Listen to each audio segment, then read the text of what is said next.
గురువుగారు నాగశిలలను పూజిస్తే పిల్లలు పుడతారా?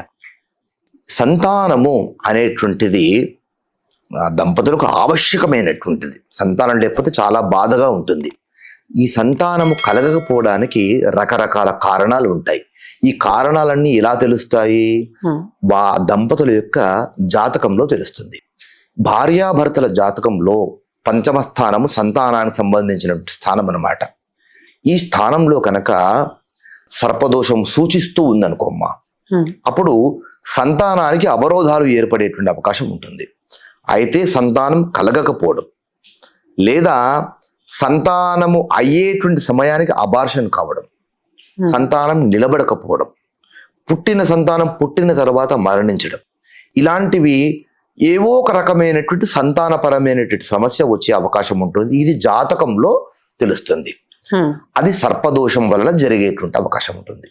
ఇప్పుడు ఈ సర్పదోషము అనేటువంటిది ఏ విధంగా పరిహారం కావాలి అంటే సర్పశాంతి, సర్ప ఆరాధన, సర్ప హోమాలు, సర్ప విగ్రహ ప్రతిష్టలు, సర్ప ఆరాధనలు, వీటి ద్వారా ఈ సర్పశాంతి జరిగే అవకాశాలు ఉంటాయి.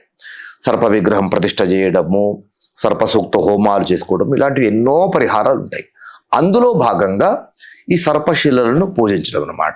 సర్పములను పూజించడం వలన సర్ప అధిష్టాన దేవతలు అనుగ్రహించి వీటికి ప్రతిబంధకము లేనటువంటివి వాటిని దూరం చేసి ఆ దంపతులకు సంతానం కలిగించే అవకాశం ఉంటుంది.